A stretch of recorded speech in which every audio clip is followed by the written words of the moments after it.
from the footballgameplan.com, where football makes sense. I'm Memory Hunt, the czar of the playbook, here with our senior draft analyst, Chris James. And now that the 2014 NFL Draft is complete, Chris, let's take a look at the Miami Dolphins draft grades to see how well the Dolphins did this past weekend.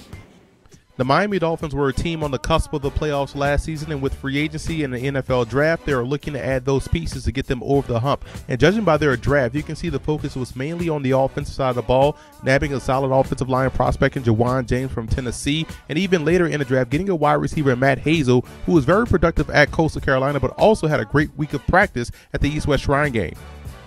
Now, what I like most about the Dolphins draft was how they got better offensively. Jarvis Landry out of LSU has the best hands in the draft and will instantly upgrade their receiving core. Billy Turner out of North Dakota State is a sensational offensive lineman that can play left or right tackle as well as inside at guard. And Arthur Lynch out of Georgia is what I like to call your classic tight end that can play inline very well but also be moved around the formation. And I'm also a big fan of how they snagged some small college defensive studs like Walt Aikens out of Liberty, Terrence Ferde out of Marist, and even Jordan Tripp out of Montana. I cover a lot of small college football, so I'm very familiar with these prospects. And Aikens is a tremendous athlete with ball skills that just needs to round out his technique a little bit at the next level. Ferde is a big-body pass rusher that can play inside as a defensive tackle or even a 5-tech or even 7 technique. And Tripp is an excellent coverage linebacker that matches up very well in the passing game.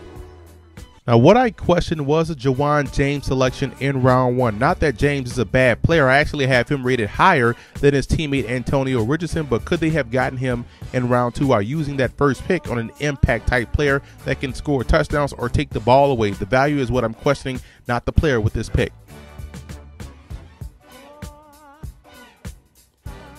Tyler Lawson out of Utah State was my preseason and postseason #1 rated center in the country, one of the cleanest offensive line prospects in this year's draft that could also play guard. So before the year is out, look for Lawson to be starting alongside Pouncey on that Dolphins interior. And Gator Hoskins out of Marshall is an excellent H-back player that I believe can compete with Deion Sims for the #2 spot, and at worst, #3 in front of Michael Egnew.